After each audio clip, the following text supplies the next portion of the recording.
Bonjour à tous, bienvenue à Deux Fiscalistes, un podcast. Je me présente, Professeur Reggie, avec nul autre que Jerry. Et notre invité spécial aujourd'hui, quelqu'un qui devrait être beaucoup plus connu au Canada, donc on va travailler là-dessus. Et oui, j'ai dit au Canada, c'est un big shot. Donc nous avons nul autre que Maître François Boileau. Big étant bien choisi. L'Ombudsman du Canada. C'est the man, la personne qu'on appelle quand ça va pas bien avec l'Ombudsman du Canada au niveau de l'ARC. Oui. Donc, la personne qu'on appelle quand on... Notre dernier recours quand on a des problèmes avec l'Agence du revenu du Canada. Absolument. Maître Boileau, je vous laisse vous présenter... Bonjour, ça me fait super plaisir d'être avec vous, avec deux fiscalistes et un podcast. Donc, c'est toujours un très grand plaisir de tenter de démystifier un peu le rôle du bureau du bureau de l'Ombudsman des contribuables dont je suis à la tête dirigeante depuis maintenant 4 ans et quelques mois. Alors, c'est un réel plaisir d'être avec vous. Puis, je vais tenter de répondre le plus franchement et le plus sincèrement à toutes vos questions aujourd'hui. Ça tombe bien parce qu'on a quand même des questions très pointues. Allons-y, je suis prêt. Oui. on va se réchauffer. OK. Donc, on va débuter juste brièvement nous parler. Puis d'ailleurs, tu nous as permis de te tutoyer avant, donc Absolument. C'est pour ça qu'on utilise les familiarités. Ton parcours académique, comment est-ce qu'on devient ombudsman? Cours au cégep, cours à l'université? Non. Offre d'emploi en ligne. J'allais dire Job Boom, mais je pense que ça n'existe même plus. Donc, comment ça fonctionne? Je pense que c'est un concours de circonstances. Il n'y a pas de formation académique comme telle. Il y a des formations maintenant qui se donnent des cours là, intensifs de quelques jours, quelques journées. Mais sinon, c'est vraiment une offre d'emploi que j'ai postulé, mais j'avais quand même un parcours là avant. Donc, lorsque le poste de commissaire au service en français de l'Ontario a été créé en 2007, des chasseurs de tête m'avaient approché. J'étais à ce moment-là avocat pour le commissaire aux langues officielles fédérales. Et de là, j'avais postulé et j'ai eu le poste. Donc, j'étais le premier commissaire au service en français, ce qui est un genre d'ombudsman, hein? Parce qu'on reçoit aussi des plaintes, donc du public. Et lorsque j'ai quitté ce poste-là, j'ai eu littéralement il y avait une annonce d'emploi là sur le site du gouvernement fédéral là, au niveau de secrétariat du conseil privé. Et pour le poste d'ombudsman des contribuables, j'ai envoyé mon CV et puis l'affaire était entendue. Probablement qu'il y avait pas beaucoup d'autres candidats, mais ils m'ont pris. Non. Je préfère qu'on dise qu'on le sait pas. Fait que vous pouvez toujours dire que vous étiez une centaine, vous avez été sélectionné. Je me trié sur le volet. Et voilà. Et comme formation professionnelle, est-ce que vous avez travaillé comme commissaire? Est-ce que c'est background comptable, actuaire, CFA? Une des raisons pour lesquelles je ne pensais pas avoir le travail, c'est que je ne suis pas un fiscaliste. Donc, je pensais pas que j'avais besoin d'être que j'allais être vraiment pris au sérieux en voyant ma candidature. Mais c'est pas ça qu'on avait besoin. On avait besoin de quelqu'un qui connaît le métier d'ombudsman. Mon équipe avait besoin d'être resserrée, si on veut, en matière d'enquête, en matière de comment est-ce qu'on procède. Un bureau d'ombudsman normal. Les prédécesseurs, ça a donné qu'ils ont été, je suis le 3e, on est 3 avocats, mais c'est pas un prérequis. La prochaine personne qui pourrait prendre mon poste pourrait être Madame Tartampion, puis en espérant que Madame Tartampion ait une expérience d'ombudsman. Maintenant, là, elle va profiter d'un bureau aguerri, prêt, rodé, qui va pouvoir l'appuyer. C'est quoi la job d'un ombudsman? Qu'est-ce que ça fait? En fait, merci de cette question-là. C'est une belle question parce que je vais tenter de démystifier ça. Un ombudsman, c'est quelqu'un qui reçoit des plaintes d'un public en partie concernant une institution en particulier. Ça peut être un ombudsman qui est législatif, comme ici au Québec, il y a le protecteur du citoyen. Donc ça, c'est le rôle d'ombudsman, vraiment, de la province. C'est le protecteur du citoyen. Il y a différents noms. Ça peut être un médiateur. En Europe, ils sont connus comme étant des médiateurs. Ici, c'est le protecteur du citoyen. Ailleurs, c'est Ombudsman, l'Ombudsman de l'Ontario, Saskatchewan, etc. Toutes les provinces et territoires ont leur Ombudsman. Et général. Donc, ça peut être un Ombudsman législatif. Ça peut être aussi un Ombudsman nommé par décret en conseil, c'est-à-dire comme moi. Donc, moi, je suis nommé par le cabinet. Donc, c'est une position qui est politique, mais mon travail, il est apolitique. Autrement dit, j'ai passé des tests là pour le poste. On ne m'a pas demandé si j'étais membre d'un parti politique. Je l'ai jamais été d'ailleurs. Donc, et ça aide à ne pas être politique, mais comprendre le politique, ça oui. Ça peut être aussi un ombudsman qui va être au niveau des universités, des municipalités, Montréal, Nadine Mailloux, ma collègue, est l'ombudsman de Montréal. Il y a l'ombudsman à Laval, à Gatineau. Donc, et ça peut être aussi dans les banques. Donc, les banques privées, ils ont leur propre conseiller de plainte. Ça peut être un ombudsman interne, ça peut changer de nom. Dans les CIUS, il y a également des gens qui sont qualifiés pour recevoir des plaintes du public. Est-ce qu'ils sont totalement indépendants? Ça, c'est une autre chose. Mais ils ont quand même leur position, c'est de recevoir des plaintes du public, de les traiter de façon confidentielle, de les traiter de façon impartiale. Et c'est ça le rôle d'un ombudsman, c'est de ne pas prendre si vous venez, vous faites une plainte chez nous, moi, je vais pas prendre votre parti, je vais vous écouter. Donc, on va être empathique, mais pas nécessairement sympathique. Puis la différence est importante parce que on n'est pas là pour vous représenter. On est là pour voir s'il y a eu un problème avec l'administration de l'institution qui est concernée. Donc, chez nous, les gens viennent nous voir et nous disent bon, j'ai eu un problème avec l'Agence du revenu parce que mon travail, c'est vraiment que l'Agence du revenu. Et donc, on regarde ça, on regarde le dossier. Nous, on demande bien sûr leur consentement parce on est tellement indépendant qu'on n'a pas accès au dossier de tout le monde. Donc, je peux pas, moi, faire une recherche sur l'ordinateur, là. De toute façon, ce serait criminel en passant. C'est comme, oui, il y a un risque de prison, là. Avec ça, c'est déjà en soi, ça à considérer. Mais ça peut pas arriver chez nous. Donc, on a besoin du consentement. Et si la personne consent, à ce moment-là, on communique avec l'agence. L'agence nous donne les informations qui sont pertinentes pour régler le problème. Et par la suite, donc, on regarde le dossier de la personne mais on prend pas nécessairement fait et cause pour cette personne-là. On va pas aller devant la justice représenter cette personne-là. On va tenter de trouver une solution à son problème. Et si il y a un problème qui est systémique, là, ça monte de niveau. Et c'est là que moi, j'interviens davantage.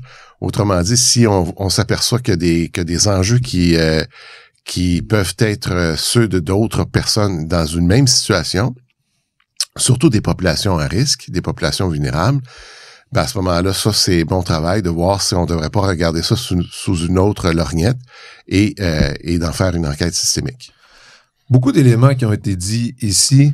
Quand on dit plainte, insatisfaction vis-à-vis, par exemple, l'Agence du revenu du Canada, évidemment, on parle pas de plainte, comme vous dites, vous les représentez pas, fait que c'est pas, j'ai eu une cotisation, je suis fâché parce que un agent m'a cotisé sur un revenu ou quoi que ce soit.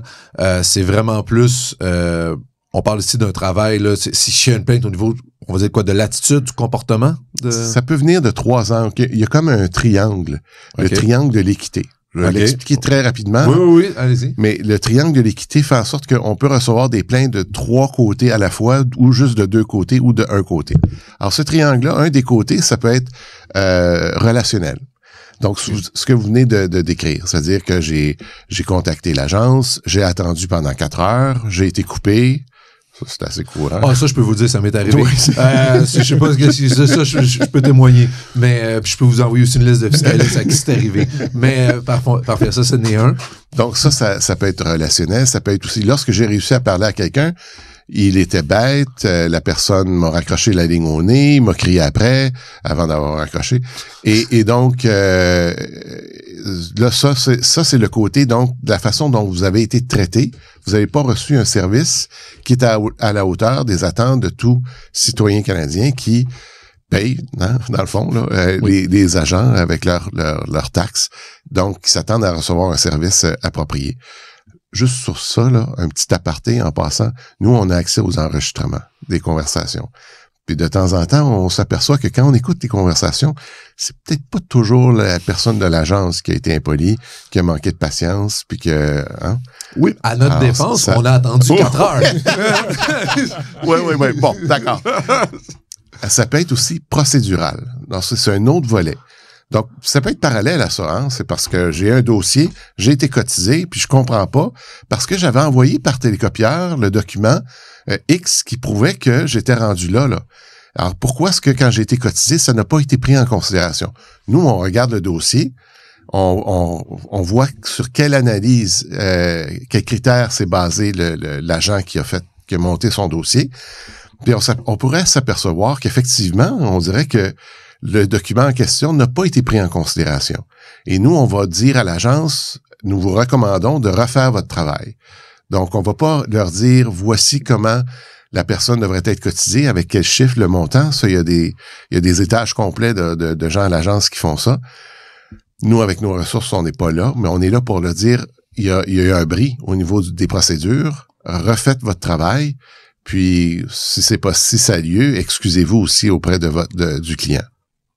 Vous avez dit, nous recommandons. Est-ce que l'ARC peut décider de ne pas le faire? C'est très rare dans des plaintes individuelles que l'agence ne suit pas nos recommandations. C'est très rare, en fait, dans les enquêtes systémiques que l'agence dit non. Mais dans mon dernier rapport annuel, justement, j'ai parlé d'une situation où j'avais fait une recommandation systémique il y a plusieurs années. Ça avait été accepté par la ministre et donc par l'agence. Et au cours de la dernière année, ils sont venus en disant finalement, ça va pas être possible. Ça m'a pas rendu vraiment de bonne humeur. Il y a un chapitre complet dans mon rapport annuel qui dit ça, c'est pas une bonne idée à faire. C'est quoi le troisième angle? On a parlé procédural. Est-ce que la décision était la bonne pour vous?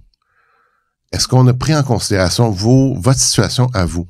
Il y a personne dans l'agence qui peut changer la loi. Hein? Moi non plus, là. Évidemment, on n'a pas ce pouvoir-là. Et des gens qui se plaignent parce que ils payent trop d'impôts, bon, ben, join the club, là. Il y en a d'autres, là. Je dis pas qu'ils ont raison, là. C'est pas ça mon. C'est vrai qu'on a un cadeau de 250$ qui s'en vient au printemps. et donc, mais ça peut être. Je vais vous donner un exemple. Les lettres de l'agence qui sont envoyées. Concernant la PCU. Ça commence à dater là, de ça. Oui. Mais il y a encore des lettres que les gens reçoivent jusqu'en décembre prochain, donc décembre 2024, qui vont leur dire on a remarqué que vous avez reçu la PCU. On n'est pas certain que vous aviez droit de recevoir ça. Donc, peut-être que vous devriez justifier le 2 000 ou le 4 000 que vous avez reçu et envoyez-nous ces montants-là si vous y aviez pas droit. Remontons un peu dans le passé. Il y a 4 ans, recevoir 2 000 $, il n'est pas impossible que cet argent-là ait été dépensé depuis. Hein? Fort probable. Il est fort probable. Donc, il faut qu'on prenne... Nous, on est intervenus auprès de l'agence pour revoir ces lettres-là qui étaient envoyées, des lettres standards, pour s'assurer qu'elles avaient un bon ton et pour s'assurer qu'il y avait un bon numéro de téléphone de l'agence, de l'agent qui allait, une fois que le citoyen reçoive ça, il peut appeler cette personne-là, et cette personne-là, ou en tout cas à ce numéro-là, et à ce numéro-là, il y a quelqu'un qui pourrait voir son historique, que son dossier serait déjà ouvert, entre guillemets, et pourrait voir ses capacités de paiement pour étaler, si c'est possible, parce qu'imaginez une personne qui est retraitée maintenant, hein, qui l'était pas il y a 3 ans, qui reçoit 4 000 $, on lui demande de rembourser, mais pendant ce temps-là, cette personne-là a pris sa retraite, elle est ailleurs, là, on lui demande de rembourser, il doit le rembourser, c'est la loi. Il n'y avait pas droit, il l'a eu, on peut pas, nous, on n'est pas là pour changer la loi, là. Il y a d'autres partis politiques qui disent on devrait les laisser, mais moi, je me mêle pas de ça. Mais la façon dont on va traiter cette personne-là, il faut que ça soit équitable. Donc, on regarde son dossier, son historique, puis on essaie de faire des paiements qui vont faire en sorte que la personne ne va pas être étranglée et va pouvoir continuer de payer son loyer et de mettre la nourriture sur la table. À quel moment est-ce qu'un contribuable... En fait, à quel moment est-ce qu'un contribuable devrait vous contacter? Parce que la question que je me pose, c'est qu'il y a énormément probablement de problèmes ou d'enjeux de friction dans les interactions avec les agences ou avec la ARC précisément. Donc, vous pourrez probablement pas traiter tout le volume de frustration que les contribuables ont. C'est quel moment pour vous qui est l'idéal? OK, là, à ce moment-là, ça requiert l'intervention de l'Ombudsman. Quelle belle question. Ça a été dit en début d'émission, on est en dernier recours. Mais pas tout à fait. Donc, je vais nuancer parce que j'aime ça compliquer les choses. C'est bon. Alors, il y a un service, ça s'appelle le service de rétroaction. Mm-hmm. Avant, c'était le service de plainte, là, mais là, ils ont changé de nom à l'agence parce que c'est plus positif. Remarquez, là, je suis pas convaincu que les gens téléphonent pour dire « Je suis tellement content de votre service ». Bon, mais on appelle ça service de rétroaction et c'est absolument essentiel que les gens fassent une plainte d'abord à l'agence. Parce qu'il est possible que le dossier soit réglé par le service de plainte interne de l'agence. Si les gens ne sont toujours pas satisfaits du service, de la réponse obtenue par le service de rétroaction, à ce moment-là, ils peuvent venir nous voir. Mais sans ça, et ça, c'est frustrant pour les gens parce que les gens viennent nous voir directement, puis nous, on leur dit, avez-vous fait une plainte? D'abord à l'agence. Puis ils comprennent pas pourquoi est-ce qu'on vous... Tu sais, c'est une étape supplémentaire. Mais on parlera peut-être de ressources de notre bureau tantôt, là. On est quand même juste 34-35 là, dans notre bureau pour tout le Canada. Donc... c'est une personne pour 1 million. Puis avec le volume qu'on reçoit, là, 5500 appels par année, 5000 dossiers de plainte, ça devient un peu difficile pour nous s'il n'y a pas si on laisse pas à l'agence le soin de tenter de régler le dossier d'abord. Et il y a des dossiers qui se règlent aussi par le service de rétroaction, puis il y en a d'autres que ça va monter jusque chez nous. Il y a le caveat que je voudrais apporter est la suivante, c'est que si vous attendez de l'agence l'allocation canadienne pour enfants, par exemple, ou votre remboursement de TPS ou taxe sur le carbone, ça peut être une autre prestation que vous avez besoin, vous ne la recevez pas, et vous êtes pris à la gorge, vous n'arrivez pas à payer votre loyer, que vous n'arrivez pas à mettre de la nourriture sur la table, contactez-nous, puis là, nous, on en fait un dossier prioritaire. Et on vous écoute, on entend, et on a un protocole avec l'agence que dans les 3 jours ouvrables, l'agence va communiquer avec vous directement. Le dossier va pas être réglé, mais au moins l'agence va communiquer avec vous. Et nous, on fait un suivi par rapport à tant auprès de l'agence qu'auprès du plaignant pour s'assurer que le dossier est réglé. Il est possible que parfois ça va arriver que la personne n'est pas vraiment dans une situation d'urgence, mais puis ça va suivre donc son cours là, de façon au niveau du traitement des plaintes, mais ça arrive très régulièrement que la personne est vraiment dans le besoin et donc qu'on trouve des solutions, qu'avec l'agence on trouve des solutions pour régler le cas de cette personne-là. On parlait tantôt d'indépendance. Ma question a 2 volets. De qui relevez-vous et comment faites-vous pour vous assurer d'être indépendant? Parce que je veux pas... je vais faire une comparaison qui, techniquement, sont indépendants, mais exemple, les oppositions, une vérification, quand on n'est pas d'accord avec vos oppositions. Les oppositions relèvent techniquement du même employeur que la vérification. J'ai toujours trouvé ça étrange que l'indépendance, je l'ai toujours remise en doute à un certain niveau. Et surtout que l'opposition va communiquer avec les vérifications. Mais je me demande au niveau de l'Ombudsman, comment je peux m'assurer que quand je communique avec vous, vous n'êtes pas main dans la main avec l'ARC, puis vous êtes juste pas là pour un service de convenient en français. Le bien paraître. Le bien paraître, oui. Oui. C'est une excellente question encore une fois parce que contrairement aux officiers de l'Assemblée législative, de l'Assemblée nationale ici au Québec ou l'Assemblée législative en Ontario, ou contrairement aux autres officiers du Parlement du Canada qui relèvent des 2 chambres, le Sénat et la Chambre des communes, moi je relève d'une ministre. Donc mon patron direct, c'est la ministre, l'honorable Marie-Claude Bibeau. Donc c'est elle qui est ma patronne. Ce qui, en soi, crée des petits drôles d'effets, là, si on veut, là, parce que c'est eux qui approuvent mon compte de dépenses, par exemple, des trucs comme ça. Mais on agit de façon indépendante. Et donc, ça, c'est absolument essentiel, c'est que nous, on ne reçoit pas jamais, il est arrivé dans le passé, puis et si ça devait arriver dans le futur, là, on aurait un gros problème sur les bras. Autrement dit, s'il n'est jamais arrivé que quelqu'un, un ministre, dise « Telle enquête que tu mènes, là, j'aime pas ça.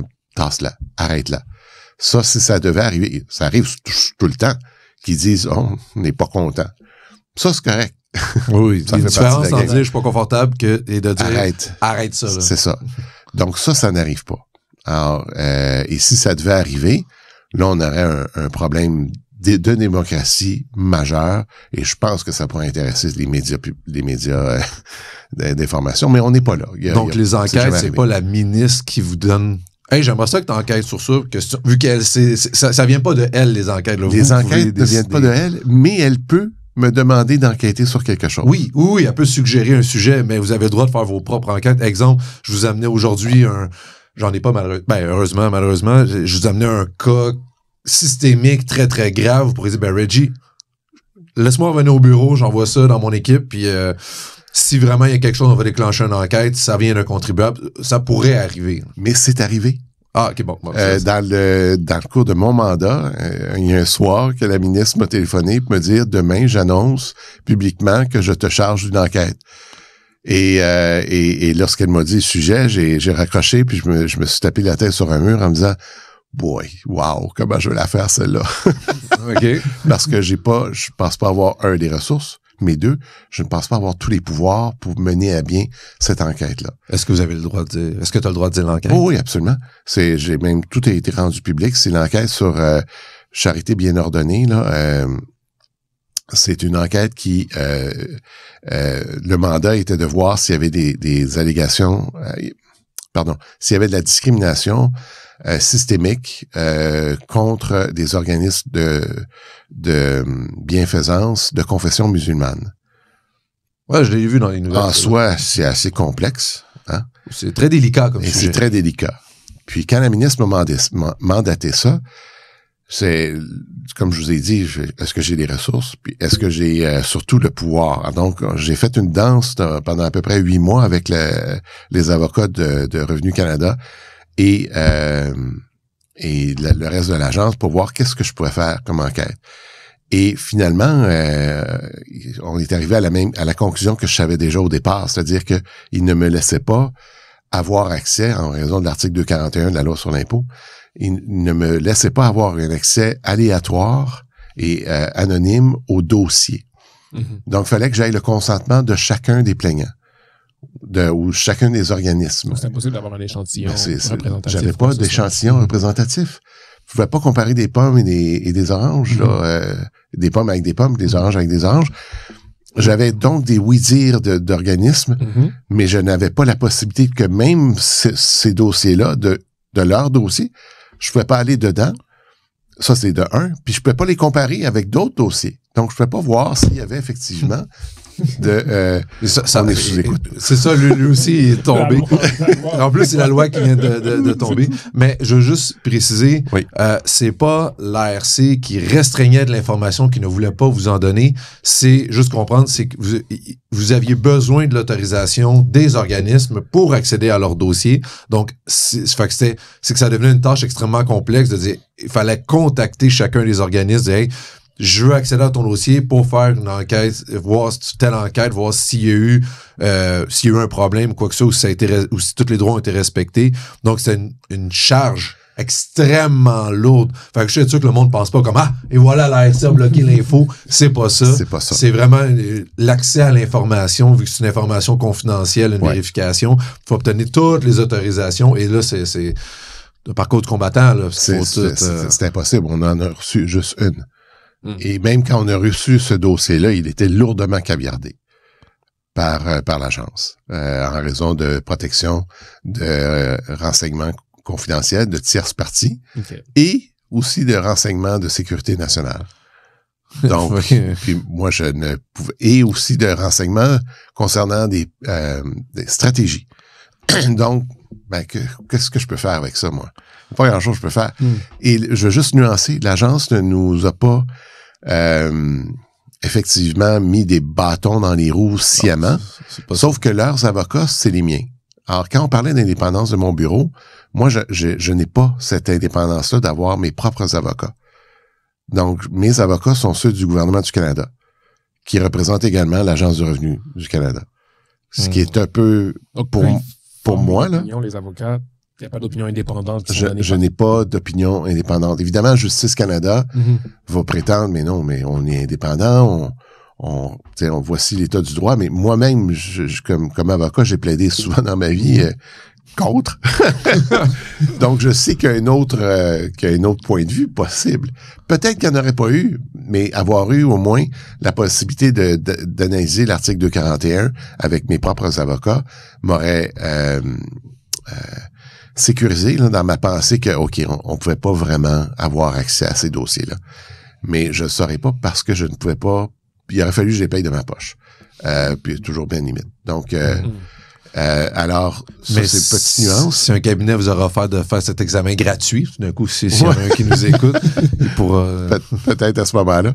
Donc, ce qui s'est passé, c'est que j'ai rendu un rapport public qui dit exactement ça. Voici ce que j'ai pas pu faire en raison de la loi, en raison des contraintes, en raison et aussi du côté pragmatique, de convaincre des institutions, des organismes.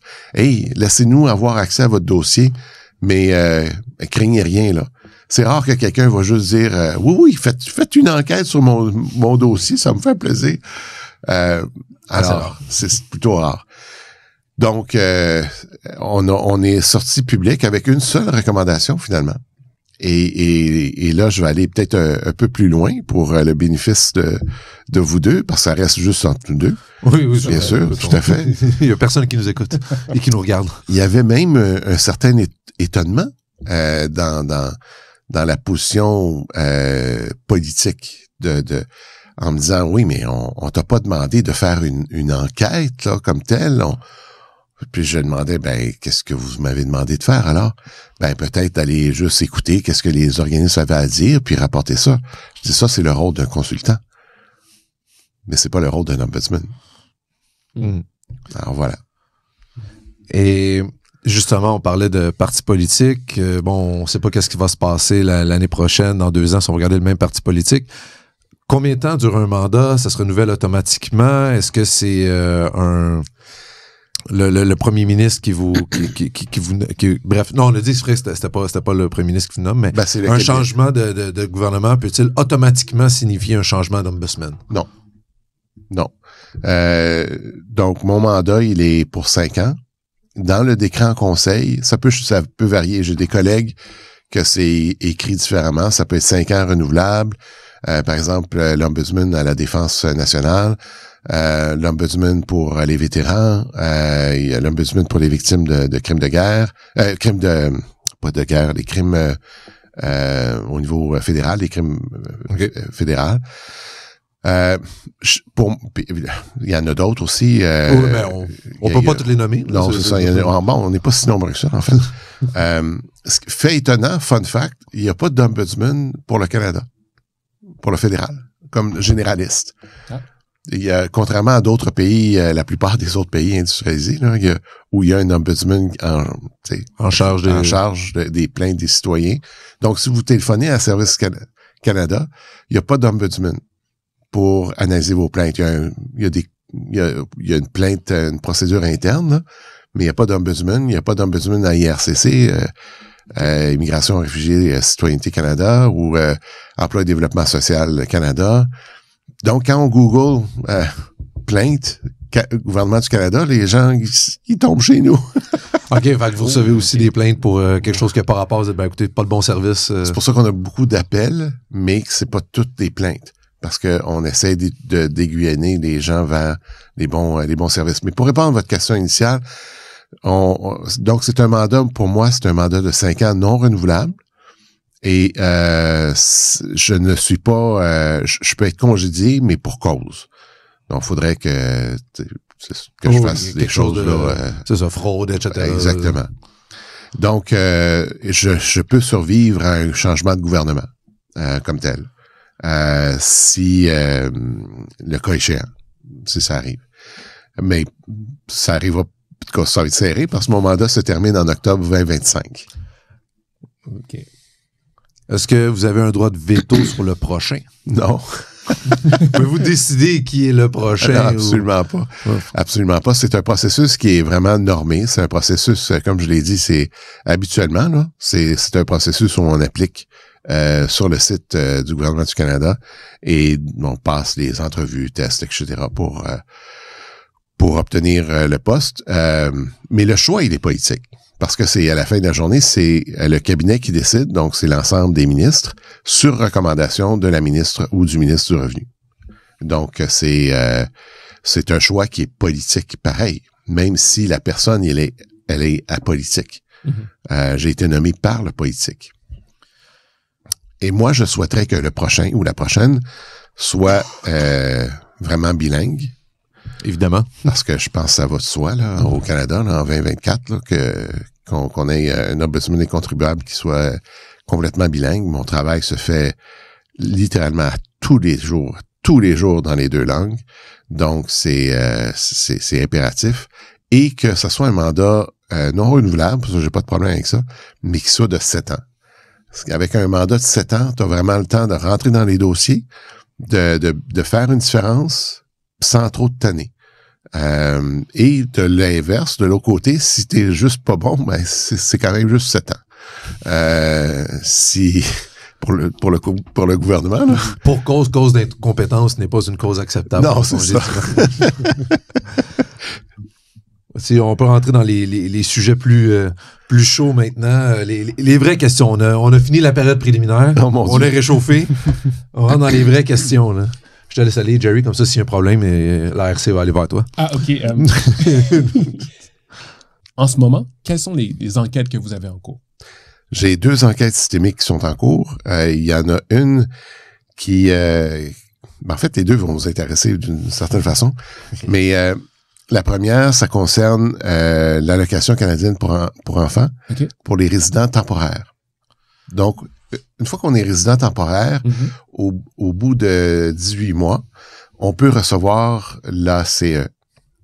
Alors, mais à un moment donné, pour des raisons qui sont évidentes, ça peut se terminer. La personne peut avoir déménagé, peut avoir retourné dans son pays d'origine, peut avoir changé, ou avoir changé de statut. Donc, c'est une décision qui vient de IRCC, Immigration, Réfugiés, Citoyenneté Canada. Mm-hmm.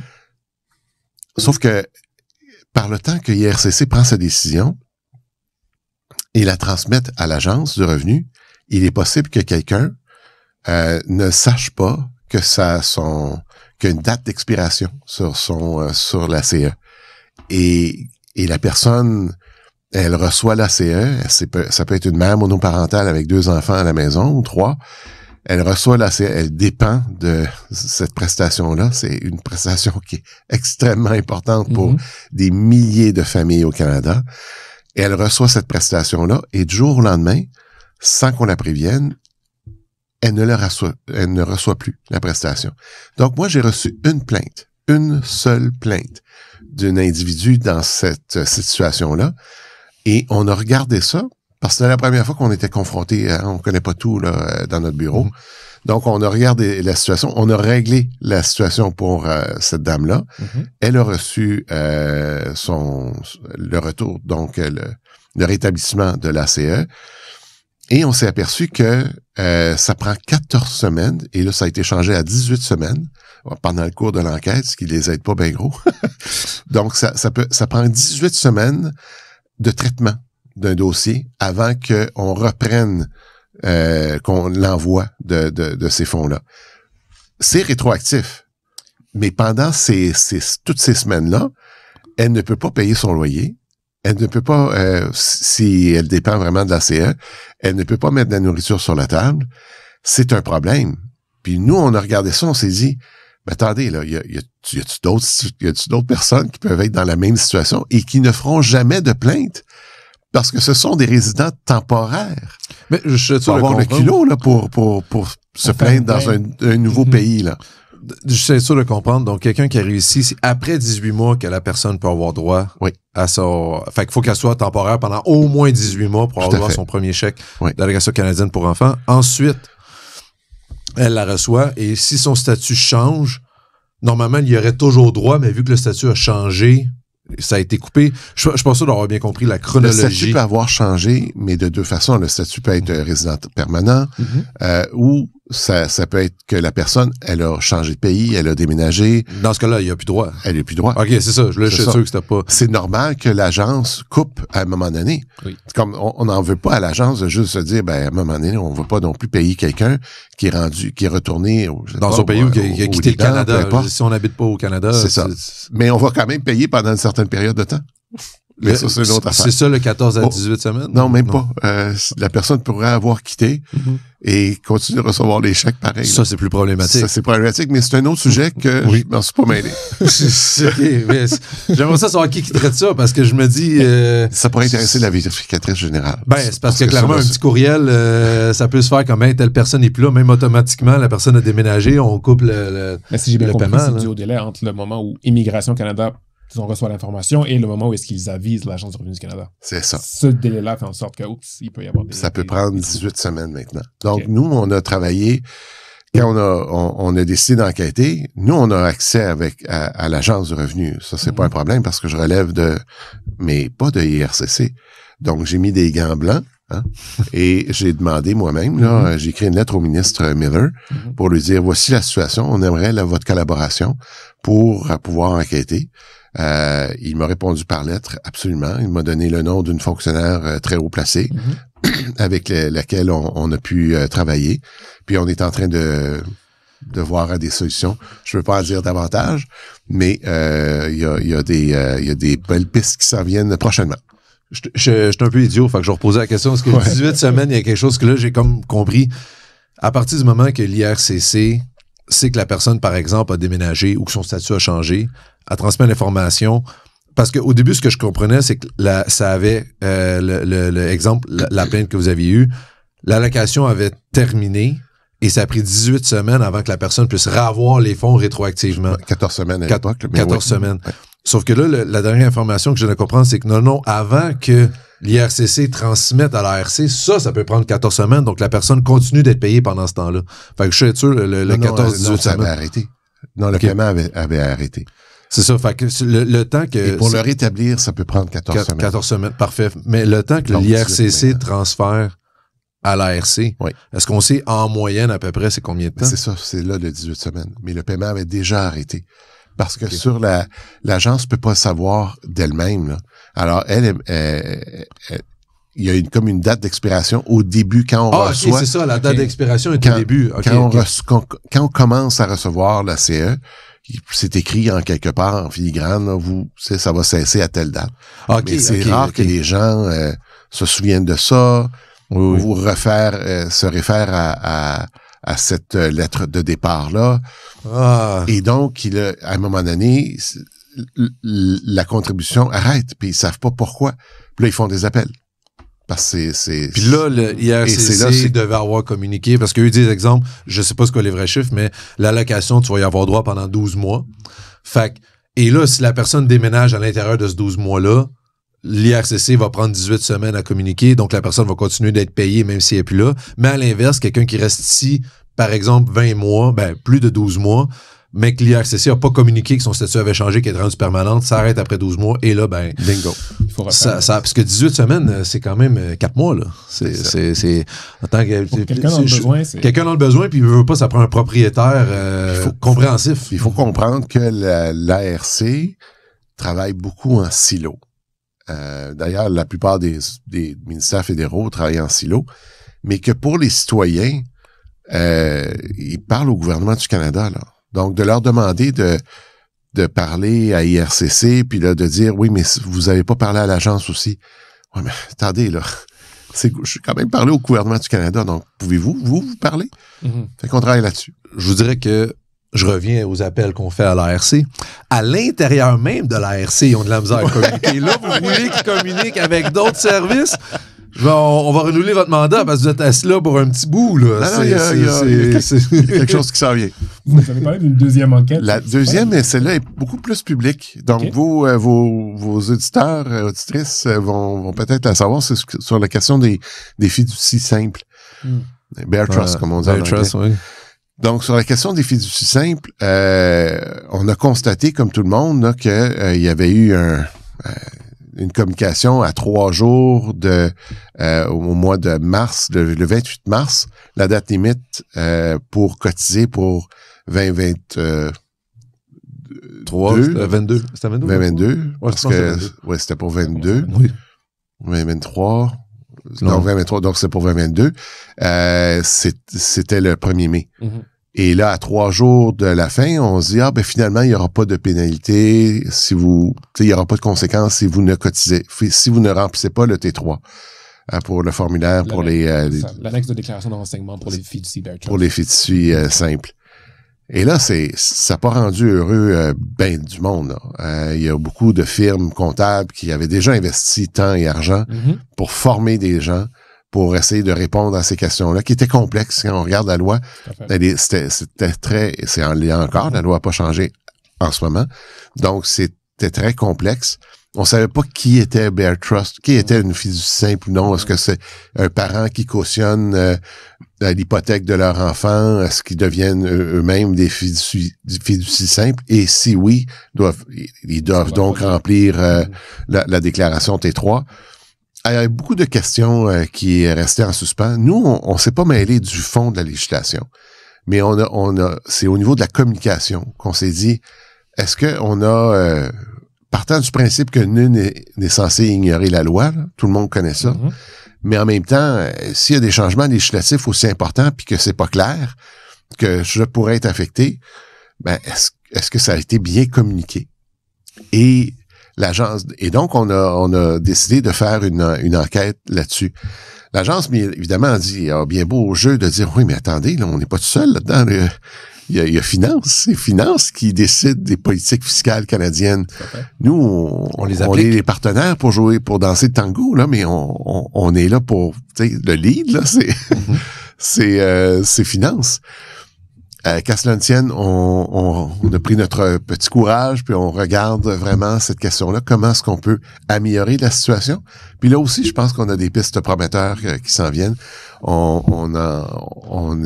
C'est en ce moment en révision, là, si on veut, auprès de l'agence. On va discuter de nos recommandations d'ici quelques semaines, j'imagine, pour qu'on puisse rendre ça public en début février. Moi, je veux rendre mes 2 rapports le plus près possible de février pour ne pas qu'ils soient trop proches d'une élection potentielle qui aurait lieu après le budget fédéral. Parce qu'à ce moment-là, nous, comme tous les officiers, on doit juste laisser la démocratie suivre son cours. Puis à ce moment-là, on n'arrête pas de bouger, on continue de recevoir des plaintes, mais c'est normal qu'on se la ferme. Les rapports sont pas émis, dans le fond. C'est ça. On veut pas être dans l'opinion publique, dans la sphère publique, quand c'est une campagne électorale. Est-ce que vous consultez aussi le privé dans ces enquêtes-là? Absolument. On a mené des grandes consultations auprès d'avocats fiscalistes, de leurs firmes comptables. On n'a pas fait un appel à tous, mais on a fait un appel pas juste les plus grandes, mais on a vraiment on a ratissé le plus large possible dans un très court laps de temps, en raison des échéanciers électoraux, que je voudrais m'assurer qu'on puisse sortir. Évidemment, c'est une élection demain matin. On va attendre. Je pense pas que c'est possible d'ici la fin de l'année. C'est ça, exactement. Il n'y aura pas d'élection demain matin, là, donc on devrait être correct. Vas-y. C'est des belles enquêtes, par exemple. Mais les 2 enquêtes m'ont fait penser, en fait, les 2 s'adressent un peu au public. Quand on parle de fiducie simple ou Bear Trust, au Québec, c'est pas excessivement applicable, mais disons... Oui, non, effectivement, oui. Vous avez donné l'exemple de personnes qui sont quand même pas nécessairement fortunées ou un peu plus vulnérables, dans le sens une mère qui aurait cautionné là, un prêt pour son enfant, ou l'autre exemple d'avant, c'est on avait un résident, un nouvel arrivant au pays. Donc, des personnes que je mets un peu plus en situation vulnérable qui se battent souvent à armes inégales contre les autorités fiscales qui, elles, représentent plus l'autorité, mais non seulement ont beaucoup plus de ressources que ces gens-là. Est-ce que vous avez une opinion par rapport à cette espèce de inégalité entre les contribuables puis l'ARC? Ben, en fait, mon opinion est... Excusez-moi. Mon opinion est la suivante, c'est que les ressources de notre bureau ne me permettent pas, parce que j'ai beaucoup de consultations avec des grandes firmes d'avocats, des grands bureaux qui me disent, vous devriez vous intéresser à tel aspect, à tel autre aspect. C'est bien gentil, mais j'ai pas nécessairement toutes les ressources pour faire ça. Donc, je priorise les populations vulnérables, les populations qui sont à risque. Et ça, pour moi, j'en ai fait un mantra, si on veut, là, pour mon mandat. Donc, nos enquêtes systémiques tournent alentour de ça. Bear Trust est presque une exception, d'une certaine façon. Simple fiducie, devrais-je dire, parce que c'est une question qui peut ratisser très large là, au Canada. Sauf que ça touchait vraiment, encore une fois, comment est-ce que les communications sortent de la part de l'Agence du revenu et donc du gouvernement du Canada. Et c'était pas la première fois. Hein, si on se rappelle aussi oh boy, c'est quoi l'acronyme en français, le UHT? Donc, le Underused Housing Tax. Ah, la taxe sur les logements sous-utilisés. Merci. TLSU. Le TLSU, merci. Oui, j'ai déjà vu ça. Je suis désolé. Donc, le TLSU, ça aussi, c'est arrivé à la dernière minute qu'on lève. Alors, c'est pas les premières fois. Puis si on montait dans l'histoire, je suis certain que c'était arrivé avant également. Et là, l'agence a été proactive en annonçant, parce qu'on voyait, nous, l'échéancier justement électoral, parce qu'ils ont déposé... Finance a déposé un projet de loi pour régler la question des simples fiducies. Mais on voyait que ça allait peut-être pas, qu'il allait pas avoir le temps d'aller au Parlement puis de faire adopter ces changements-là avant une élection. Alors, ça voulait dire qu'on arriverait encore à la même situation que l'an dernier et que ça serait annoncé à la dernière minute, alors que on sait tous que maintenant, les firmes d'avocats, de comptables embauchent du personnel en décembre, donc planifie en novembre pour embaucher en décembre pour pouvoir être prêt à livrer la marchandise en janvier, février et bien sûr mars. Donc, on est intervenu, mais l'agence était déjà, je vais leur donner ça, ils étaient déjà comme prêts. Eux autres aussi y avaient pensé. Puis, littéralement, ils sont sortis quelques jours avant que nous, on sorte un communiqué de presse. Ils sont sortis pour dire qu'on lève encore une fois cette année la même chose que l'an dernier. Donc, pour 2023, il n'y aura pas d'obligation de remplir le T3. Alors, moi, j'ai modifié mon communiqué de presse en conséquence. J'ai fait un communiqué de presse qui remerciait et qui félicitait l'agence pour leur côté proactif. Évidemment, il n'y a aucun média qui en a parlé. mais c'est correct. C'est correct. L'agence, vous avez fait un bon travail dans ce dossier-là. Good job. C'est ça.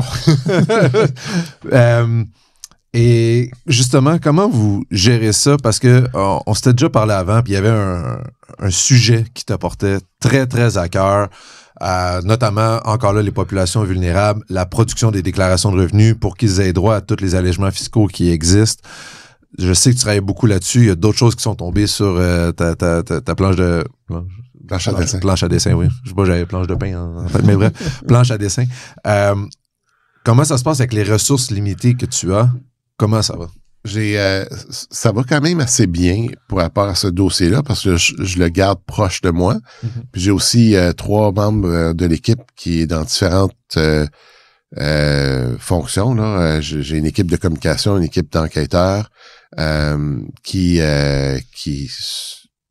sont dans mon bureau et donc qui sont proches de ce dossier-là. Ils font autre chose, là, on s'entend. Donc, on a vraiment commencé à mettre la table avec l'agence il y a 2 ans en ayant une première recommandation qui disait on parle de qui? On parle de combien qu'il y a de non-déclarants par année. Parce qu'il y a des chercheurs indépendants qui disent que ça oscille entre 1,2 et 2 millions de personnes. OK, peut-être, mais est-ce que c'est ça les bons chiffres? Moi, ça que ça soit l'agence qui me dise leurs chiffres et aussi qui me décrivent leur côté et leurs conditions socio-démographiques, qui ils sont aussi. Pas les noms, là, mais dans les régions. Est-ce que ce sont des itinérants dans telle région? Est-ce que ce sont... Et donc, l'agence a travaillé là-dessus avec Statistique Canada. Puis, j'ai pas encore la réponse satisfaisante que je cherche à obtenir, mais ils travaillent là-dessus encore. Puis maintenant, on peut avoir, je sais pas si c'est public, mais moi, j'ai eu accès, là, je sais pas si c'est public, à voir quelles sont les régions avec justement les trucs sociodémographiques qui nous donnent des renseignements importants pour mieux aider à aller chercher ces personnes-là. Dans le dernier budget, on a octroyé aussi 60 millions sur 5 ans à l'organisme Prosper Canada, qui doit travailler avec d'autres organismes un peu partout au pays pour appuyer les personnes qui sont en difficulté à comment remplir une déclaration. L'importance de se faire un budget. Hein? Donc, toutes les questions de littératie financière. L'éducation financière. L'éducation financière. De base. Exactement. T'as 100$, on dépasse pas 120. Carte de crédit, un jour, t'as la rembourser. Les intérêts, 20%, ça niaise pas. Exactement. Ça peut être subtil, mais c'est vrai que l'éducation financière est un sujet à la base on pourrait... quand j'étais au secondaire, je sais que j'ai eu un cours d'éducation financière, mais c'est pas toutes les écoles nécessairement qui l'offrent. Je pense que c'était dans le but du programme. L'économie à la base est en vue du programme en secondaire 5, de ce que j'ai cru comprendre. C'est sûr que ça pourrait redevenir... Moi, dans mon temps, là, c'était juste après que les dinosaures soient morts. Puis oui, juste j'avais fait 3 ans de latin, et oui. Et en 4e année, on allait enfin avoir un cours d'économie. Sauf pour les imbéciles qui avaient fait 3 ans de latin. Eux autres devaient absolument faire le 4e secondaire 4 en latin aussi. Donc, pendant que j'avais des amis qui étudiaient l'économie macro et micro, moi, je faisais de la traduction de poèmes de Virgile en latin. Mais par contre, en tant qu'avocat... Exactement. En tant qu'avocat... C'est très utile. Ça m'aide tellement aujourd'hui. Oui, mais voilà, en tant qu'avocat, lire le latin, c'est entre avocats, vous parlez pas en latin. Là. Ouais. C'était quoi c'est quoi, genre, on peut apprendre la mens rea, actus reus mens rea, c'est pas important. Actus non facit, reum nisi mens sit rea. Trop loin, là. Moi, je connais juste actus reus mens rea. Faut-tu être nerd pour le savoir ou faut pas être nerd? Tout ce que j'ai besoin de savoir, moi, honnêtement, comme je lis des textes légaux, c'est pari passu. Voilà. Ah oui, pari passu, c'est un autre. Finalement, je suis pas fait. Sinon, il y a si vis pacem parabellum. Oui, bien sûr. Ça c'est si tu veux la paix, prépare la guerre. Mais là, on peut y aller avec toutes les citations d'Astérix aussi, puis on va en avoir pas mal. Moi, Vini, Vidi, Vici et c'est les vrai, autres. Ça, finalement, je suis pas pire en latin. C'est pas aussi avec César, que les concepts de base en économie. Moriturité salutante. Non, moi, ça s'arrête là. C'est pas... Mais bon, ça reste que en tant qu'avocat, le latin est essentiel. Non, effectivement, c'est pas peut-être pas... Je pense qu'on s'égare un peu.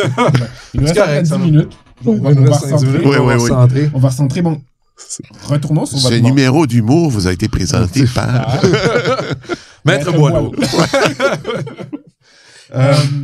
Donc, retournons sur votre mandat jusqu'à maintenant. Selon vous, dans le mandat spécifique d'Ombudsman de l'Agence de revenu du Canada, quels sont vos meilleurs coups?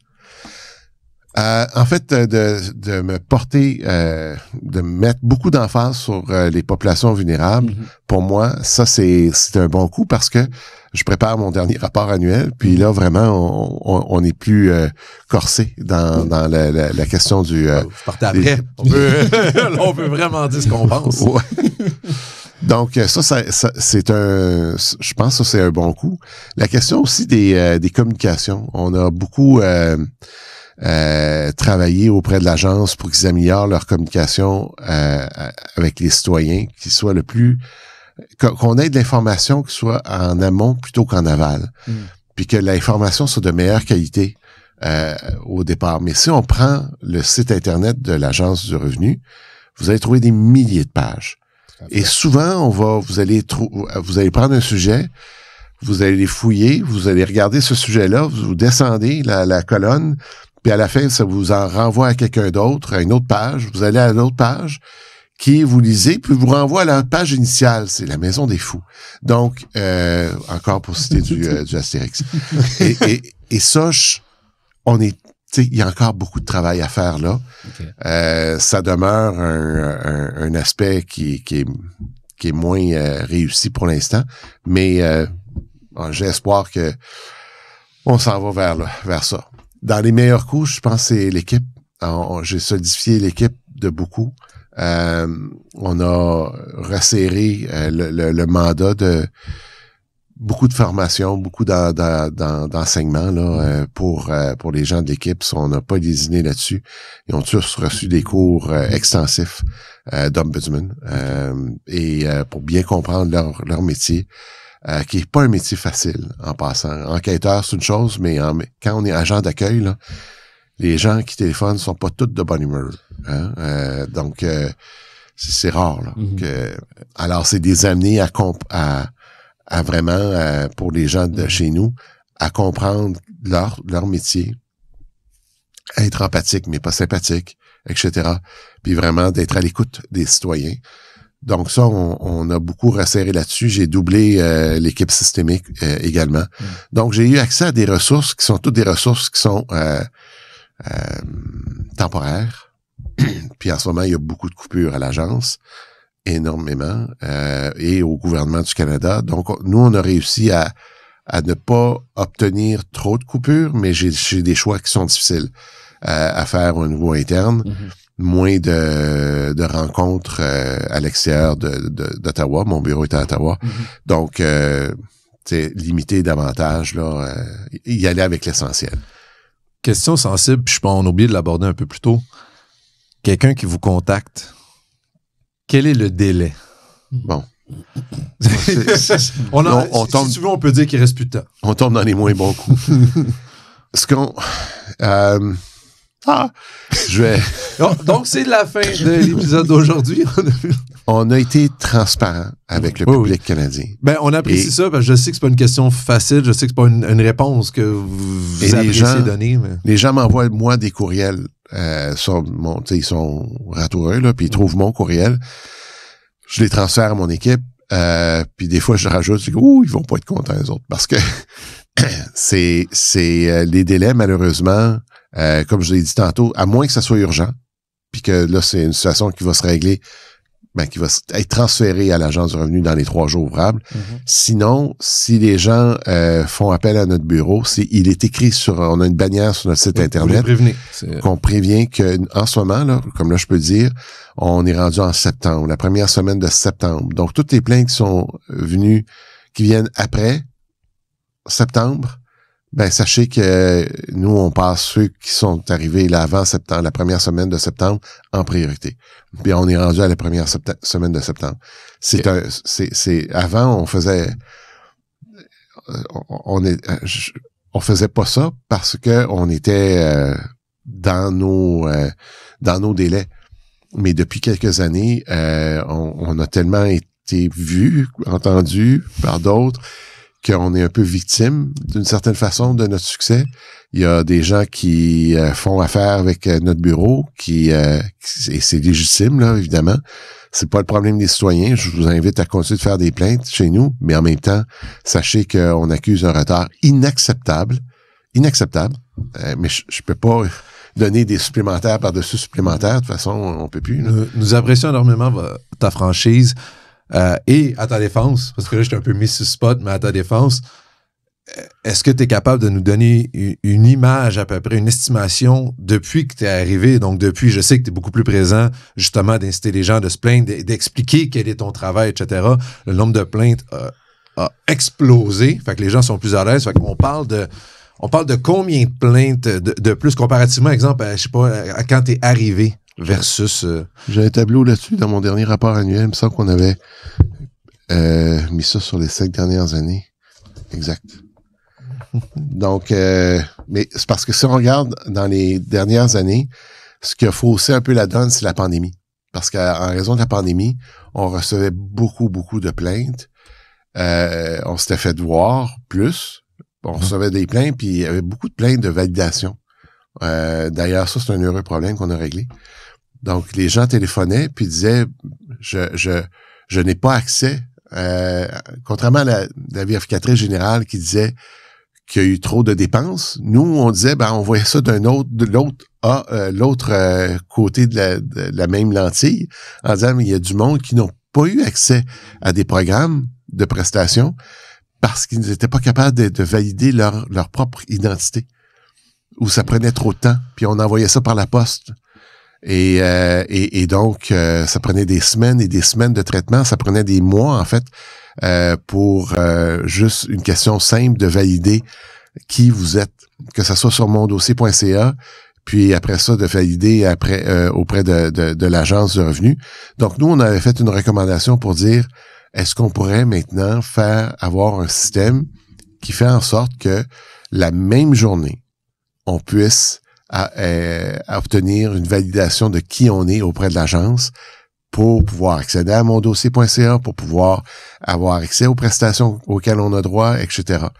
Et on sait par exemple que Post Canada offre un service où on se rend là, on arrive avec notre passeport ou nos pièces justificatives et ils sont capables de valider. Puis ils sont capables de valider pour des tierces parties aussi, donc pour l'agence. Mais ces offres sont en grève en ce moment, il n'y a plus grand-chose.